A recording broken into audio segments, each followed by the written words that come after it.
Hello, everyone. This is Katrin with Disability Rights New York. Welcome to our podcast, Empire State of Rights Closed Captioned.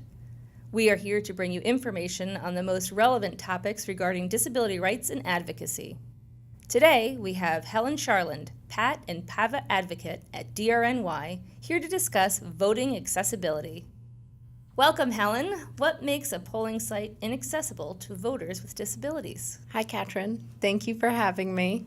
That is a great question. So the voting barriers can be broken down into a few categories. One of the first ones that people think of is physical accessibility of a polling site.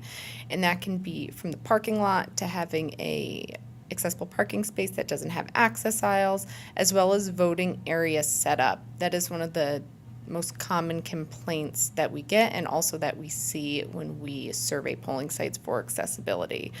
And it can be the equipment not being arranged in an accessible way, and also the ballot marking device, also known as BMDs, which is New York State's accessible voting machine. If they are not arranged in a way that allows a voter to have a private vote, then the voting area is not accessible, and that is a huge barrier for individuals and voters with disabilities.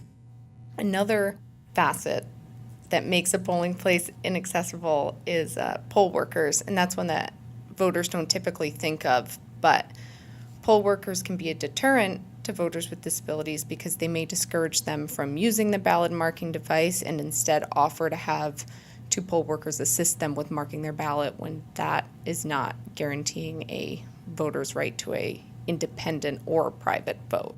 Now, is there training that's done for poll site workers? There is training that's done. It varies by county, and the quality of the training and whether or not it focuses on disability etiquette varies widely across the state. Okay, and who provides that training within each county? The County Board of Elections office provides it to their own poll workers. So if someone is going to vote and they see an inaccessible poll site, what should they do at that point? They can write to their local Board of Elections office and also the State Board of Elections office detailing the inaccessibility that they experienced. It's really important to write a letter and to keep a copy for yourself so there is a paper trail of this complaint. Another thing that I would suggest is you can contact DRNY for reinforcement. We do a lot of follow-up with county boards of elections. Sometimes they get the letter and they choose not to respond, or it gets lost. In the rough. So if you ever need backup, you can contact DRNY at voting@drny.org, and we may be able to assist. That's great. So if someone does submit a complaint and they don't hear, what's a good timeline to say, well, if you haven't heard in 3 or 4 weeks, is that reasonable? Yeah, a month is reasonable.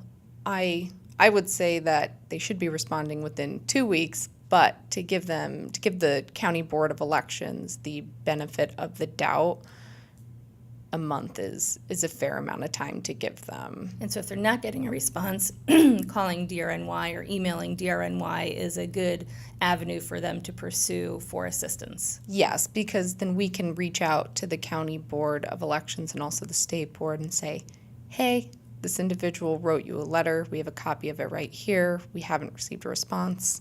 Or if you do receive a response and you're not satisfied with it, you can also contact us and we can see what we can do to assist. That's really great information.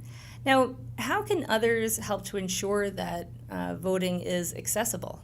One of the first and most important things is to be aware of accessibility standards at the polling place. If you can't recognize if a polling place is inaccessible, then you're not going to be able to advocate for it to be accessible. So the first step would be educating yourself on those standards. Another is to volunteer to survey poll sites with DRNY.